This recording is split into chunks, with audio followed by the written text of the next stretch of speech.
Yo, what's going on YouTube? Back with another video. It's kind of late night right now, so thought I'd just try to drop a little video while I still say I got time or whatever. It's a little late, but I just said fuck it, I'll just come out and just, you know what I'm saying, give y'all something. I'm a little tired right now, I gotta go to work in a little bit. But, you know what I'm saying, hopefully one day, you know what I'm saying, my YouTube will pay for, you know what I'm saying, this. You know what I'm saying, where I ain't gotta go to work and shit. I swear to God, I hate I hate working. Word. But, I hope everybody had a good ass week though. We chillin' though. I got more Job Corps videos coming and shit, so be on the lookout for those and shit. Sometime tomorrow. But yeah though, we maintaining though, we chillin'. I'm try to get like an hour of sleep after this video, and then yeah, we gonna see where we go from there. But I hope everybody enjoyed this video. We gonna react to New York City is, I guess, is building an anti-homeless for shelter for the homeless or whatever, for the streets. So I never personally seen it. I know in New York we got a lot of homeless people that's seeking shelter and mentally probably not all the way balanced and stuff like that. So I would love to see how they would go about, you know what I'm saying, providing shelter for the homeless. But being from New York, I know how tough it, you know what I'm saying, it can be. So we do have shelters and stuff like that that's open, and I'm pretty sure that people can go in there and do what they gotta do. But I heard the shelters inside New York is kind of like crazy, so you kind of want to like avoid going inside those and stuff like that. So, but to each his own though. I had my fair share of times, not times, but a time where I wouldn't say I was homeless, but just like any other kid that's probably like going through shit, like, you know what I'm saying, you probably like fuck around and you know what I'm saying, like got kicked out, or you know what I'm saying, they say you're not welcome or whatever the situation was, you know what I'm saying, and you go through that and you kind of like, you know what I'm saying, you gotta figure out like, damn, like, all right, well, if I'm not welcome here, like, where I gotta go, or just little shit, like, or sometimes it's not even all the way that, but it could be a mind game, you know what I'm saying, to make you get your own and do better and shit like that. So, you know what I'm saying, like I said, take shit with a grain of salt. I did lose my mom at 15, shit like that, so like 15, 16. So like it was kind of hard, like, you know what I'm saying, growing up, like trying to manifest being a kid and growing up to be a young adult was kind of like, it was an awkward mix, because at the time, like, I guess like I didn't understand, like, okay, well, you gotta do certain things to, you know what I'm saying, to make your life better in the future and stuff like that. Like, I didn't get taught credit, none of the other shit. Like, I didn't get, you know what I'm saying, like, nor was I into the, like, necessarily, like, game banging and stuff like that. It was around me and stuff like that. I had friends, you know what I'm saying, but I was never really into that shit, like, so that's another thing too. But there's a lot of factors and shit like that. But that's for another story, for another day and shit like that. We don't get into shit like, you know what I'm saying? But we good now. We got our own, you know what I'm saying, sanction and shit like that. We situated. But there's times that, you know what I'm saying, that you gotta go through to realize where you been and where you gonna be the next day. So I just thank God, you know what I'm saying, for everything I got and everything I got in the future, stuff like that. So yeah, like, let's get into this video though, man. I'm talking too much, bro.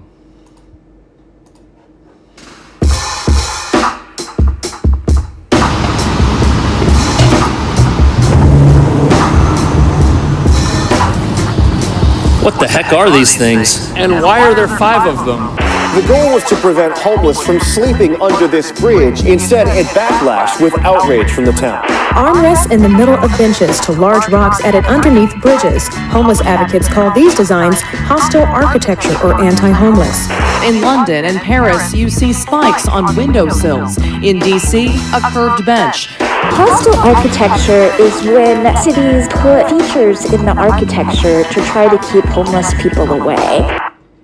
One thing I can say though, for the amount of money that New York does get for the city, and the amount of traffic we do get, you would think, all right, for the amount of people that we have coming in and out of New York, plus the amount of money that we probably get funding wise and stuff like that, why do we have so much homeless in some of the richest cities like California and New York? I never understood that shit. California is worse than New York from what I know.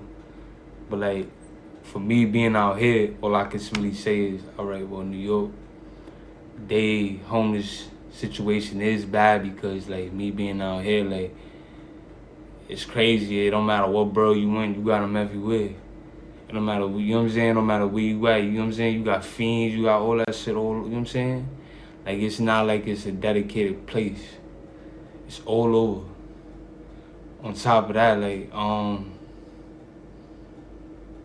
yeah, like, it's crazy, bro. So you would think, all right, well, they getting money. Why they can't, you know what I'm saying? Like,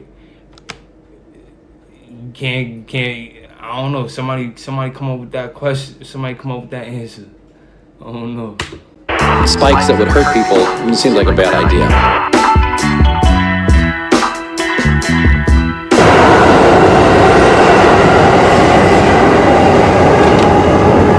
So this looks like a metal covering for the subway vent, which is underneath it. At first I thought it was a bench, but you can really only sit on this corner of it. You'll notice that the top of this is incredibly uneven, and then there's these raised ridges, which are on all 5 of them. And what happens if you try to lay down on it? Is that even possible?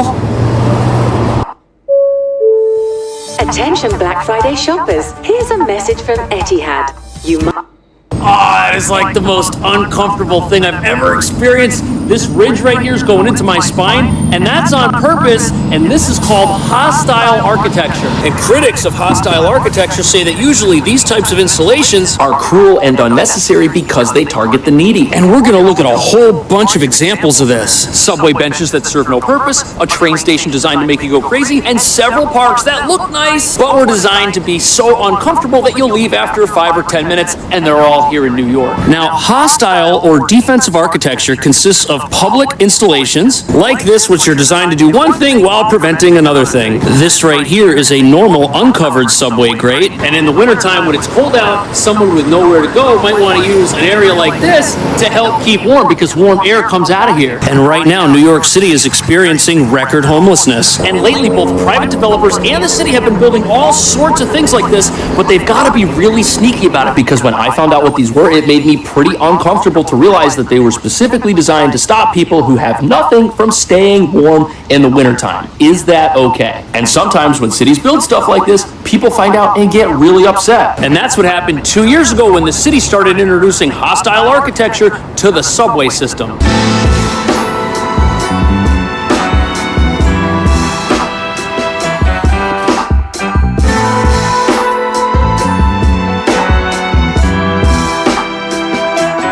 This is the 23rd Street and 6th Avenue subway stop, and it looks like a normal subway station, but it was the site of...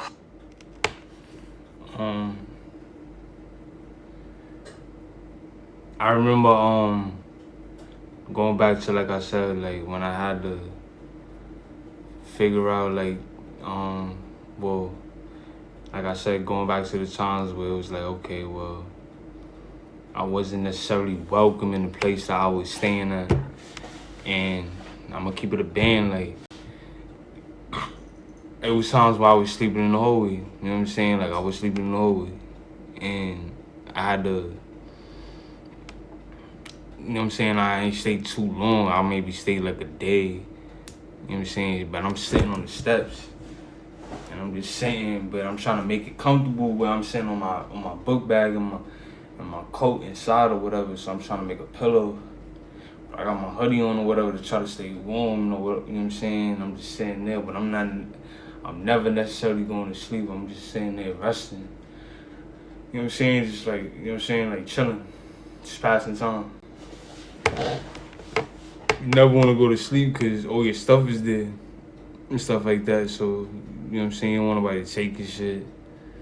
On top of that, like, you don't want to get seen on the steps and shit like that. Like, just sitting there when, you know what I'm saying, and people pass you by going up and down and shit like that. Like, nobody really want to see that shit, so it was crazy. But yeah, like it shows, like I said, like how much the city care. But I guess they you know what I'm saying, like I ain't gonna say they don't care, but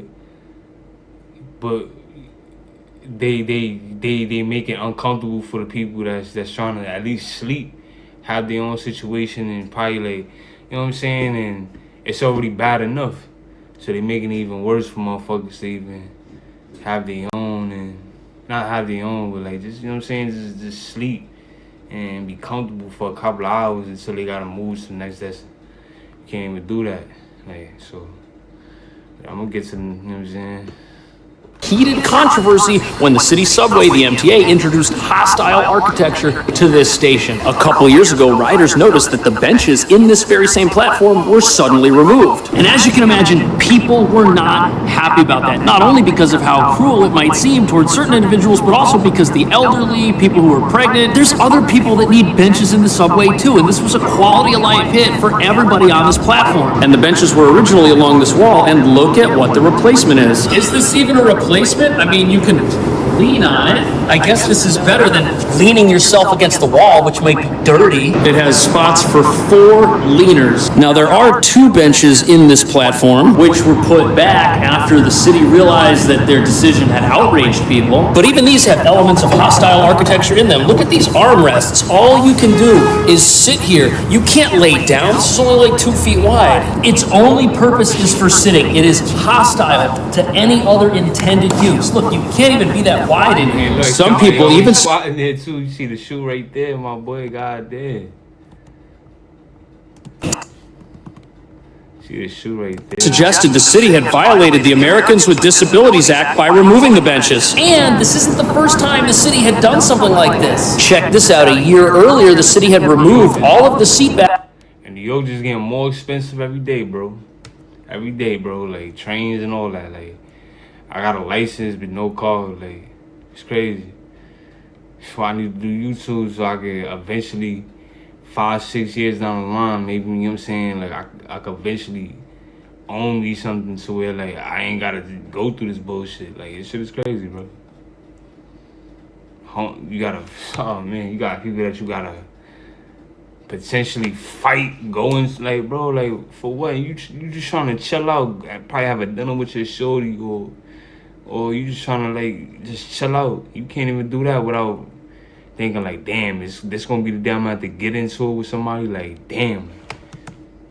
From the benches on a subway station just a couple blocks south of this one. The city claims that once they did that, they saw a reduction in the number of people loitering on the platform, along with an increase in the number of passengers who were on the platform waiting for trains. But by removing the seat backs from the benches that were already there, they essentially did exactly what this is by creating something that's less functional and lowers everyone's quality of use when they're in the subway. And I'm noticing that this is a trend because look at all the people standing with nowhere to sit. You see these concrete patches right here? There was something here. It was probably a bench. It looks to be about that wide. There's one other over here by the door, and there are no benches anywhere else. Just one more spot to lean right over there. And before we look at how the city is using these same type of designs at a brand new train station and a bunch of public parks, it's important to understand that this is exposing the dark side of this type of architecture. Because there might be benefits as far as the orderliness of the subway system is concerned, but New York City gets pretty cold in the wintertime, and the subway is a place where needy New Yorkers go when they have nowhere else to go so that they don't freeze. And yes, the city has shelters, but they have a rather poor reputation, and because of New York's asylum crisis, the shelter system's already maxed out. And since the shelters are perceived as being dangerous, dangerous. It makes tons of sense that people would rather take their chances in a place like this. And removing subway benches doesn't do anything to make people less homeless. They're still homeless, even if you remove the benches, and they've still got nowhere to go. And most critics of these types of policies,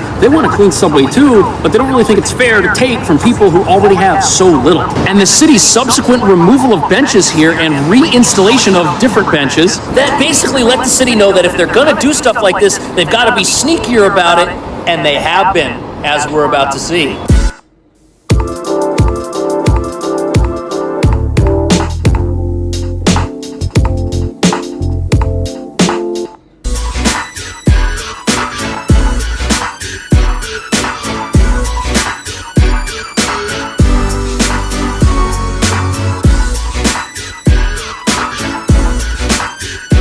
Isn't that wild? This is a pretty impressive train station, but there are some serious problems with it that we'll get into. But first, it's important to understand that many aspects of this design and other hostile designs are nice. Nice to look at, not necessarily nice to use. But this is called the Moynihan Trail, and it is the newest train station in New York City. Building it cost over $1 billion, and it was completed just a couple of years ago. It also has this... That's what I'm saying, bro. Like, bro, what the hell you need $1 billion put into a damn train station for, bro?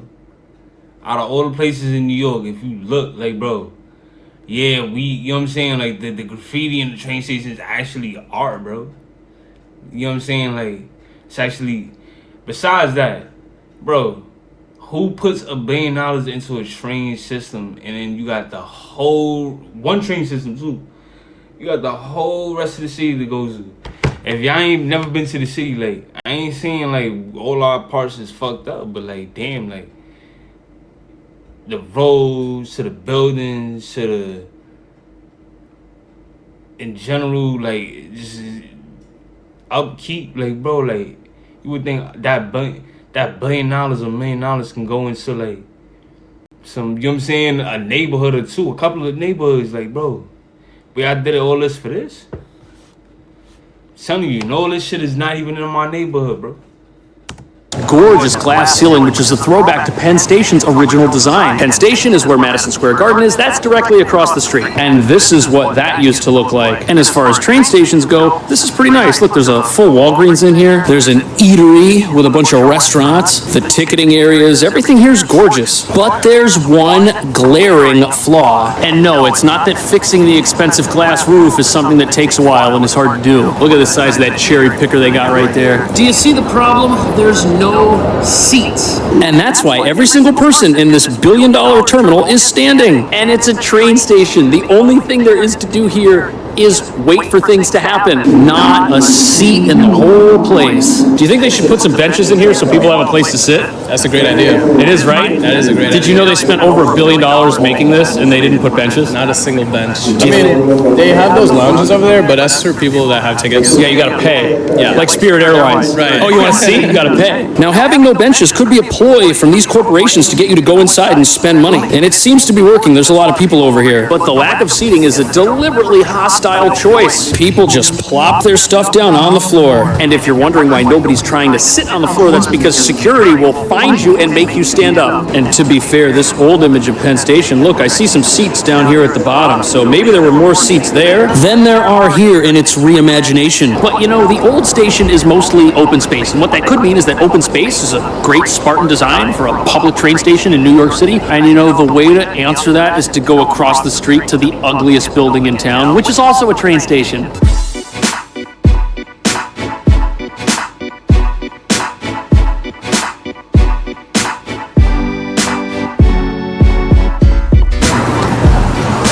Look at that, it's the same deal. 1 hour limit, and you gotta have a ticket to get into the waiting area. And everyone else in this beautiful piece of New York City architecture is standing or walking. I love the 1970s aluminum ceiling. The floor reminds me of my elementary school. And look at this, these are those crazy old school drop tile ceilings. Now this certainly isn't modern, new, or fancy by any stretch of the imagination, but it's eerily similar to what's across the street, because all this open space with no seats, that's hostile hostile architecture. At least the new monitors are bright, but this is another design where absolutely nothing about it is meant to be comfortable. Luckily, there are seats inside some of the little restaurants over here, which you'll be paying for. And look at this, the wall is even roped off for some reason. Maybe it's because they've got this fancy tile and this artwork on it, and they don't want people who have nowhere to sit leaning on it. But back in 2020, loitering in this station and in Grand Central caused economic issues for small businesses that are here paying rent. And in addition to building things in a way that is not conducive to comfort in any manner, the city stepped up security, but Yo, Penn Station always, since I was working at Shake Shack inside Penn Station, I kid you not, bro. These motherfuckers been under construction for when I say years, bro. All of New York is always under construction, bro. That's a fact, like, bro. Like, it's not a part of New York that's not like finished to where they get. You know what I'm saying, like, bro. Penn Station, bro. Since I was working at Shake Shack, 2016, 2017, 2018, whatever. Cause you not, bro. Like, it changed from where I used to work, but like they still doing construction. They cut off, like, bro. It's crazy, bro. All this money for this. unfortunately, this is a 24-hour facility, and those most negatively impacted by hostile architectural design and policing were those who needed a place when it was cold out. But New York doesn't just limit hostile architecture to the inside of buildings. Now it's on the outside as well. And no, I'm not talking about how they roped off all the steps at the post office so no one can sit here. Back in the day, you could climb the steps. There are doors over here, but now look, they got it all roped off. It's just here looking pretty. Very pretty. I'm not talking about this. I'm talking about something way worse. It's time to upgrade your tire inflator. It's not an option, but a necessity. Here's why.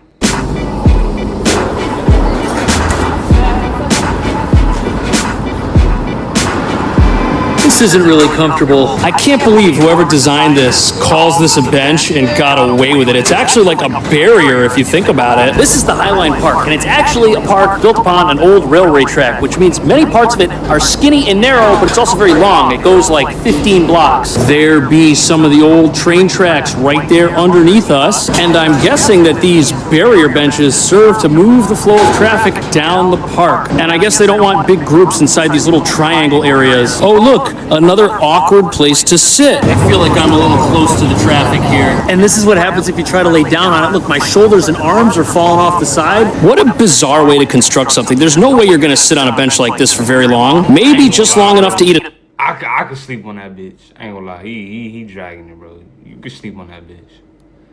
He made it seem like you gotta. You know what I'm saying? Like, you gonna die over that bitch. Like, bro, you good. You would sleep on that bitch, ho. Like, come on, my nigga. Like, you over there tripping, bro. I fuck around and go sideways and get in a position and just, you know what I'm saying? Like, bro, you tripping, cuz. A sweet green salad. And look at this geometric nightmare right here. I bet people were getting hurt on this thing. That's why they had to rope it off. You can see that these two benches are basically here to tell this traffic to go this way and to have this traffic come this way. Only someone with a college degree could have come up with this. I know because I have a degree. Now, in spite of how this entire section of the park is textbook hostile architecture, that changes in this area that opens up. Because over here, we've got what seems to be an actual seat. This is definitely better than the awkward bench. And I'm pretty sure the designers of this park envisioned it as an urban pathway that leads north to south along Manhattan's west side, with some areas being akin to a nature walk, and others doubling as observation points. Isn't that cool? You can look down here, see the street, take in the views. It's definitely a beautiful park. If you're ever around here, you should come out here and walk on it and sit on it. And from time to time, they will put in very bizarre art installations, like this pink tree, which probably symbolizes something. Also of note, this is a private park, and it does close at a certain point. So it's not like Central Park, where you should expect to be able to go in and leave at any point you want. Check out these hostile bleachers. Maybe it's modern, maybe it's futuristic, but It's not exactly comfortable. And there's about as much legroom here as Spirit Airlines will give you. I don't think you can stay here for a very long period of time. And maybe that's the point. But what if a group of people went to a place that was filled with hostile architecture here in New York and tried to stay there? What would happen? That's what we're going to go find out.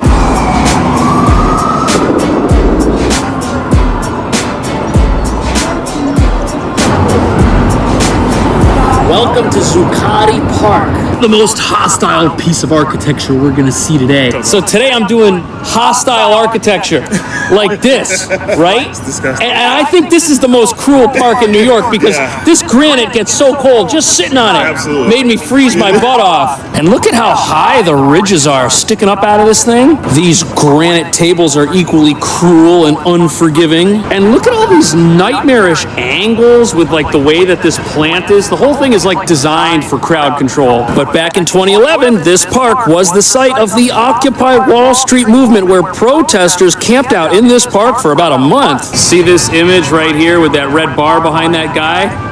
That was taken right over here. And whether you agree with their message or not, it took a lot of determination to stay in this place for more than 15 minutes. I mean, it is just a barren landscape. And yes, there are trees, but look at their position. They're only designed to eliminate crowds of people. Between these benches, these trees, and these weird plant boxes right here, it's tough to have like a mass gathering. And look at this little ridge that just kind of winds along here and goes up into the stairs. The whole thing is just, whoever built it wanted it to be here, and they wanted it to be looked at, and that's... I thought this shit was about the homeless, bro. This dude talking about the landscape, bro. What the fuck is you talking about, bro? That's about it. Also, the protesters weren't here during the summer either. They were here from mid-October until... You got me staying up 15 minutes for this video, and I'm thinking we about to get into something about the homeless. And you talking about the damn landscape, my boy? That's what I be talking about. About the end of November. It gets cold at night here in New York. Now, yes, the Occupy Wall Street movement did have significant support. There were a lot of people who donated and helped the people that were here stay here as long as they could with things like sleeping bags and food. There was even a library and there was Wi-Fi here in the park. I'm sure there were bathrooms too because I don't see any. Now, since all of living all at the exact... I'm getting off this shit. The video done. Man, look, he ain't talk about nothing. I'm getting off this shit. If y'all like this video, leave a like. I thought he was talking about the homeless. I guess now he's talking about how, I don't know. But I reacted to it, so if y'all like this video, leave a like, comment, subscribe, share my video. And I'm gonna see y'all when I get out of work, man. But I'm tired, man. I'm gonna try to get a couple hours of sleep, man, if I gotta get moving and shit, man. I love y'all, though. Peace.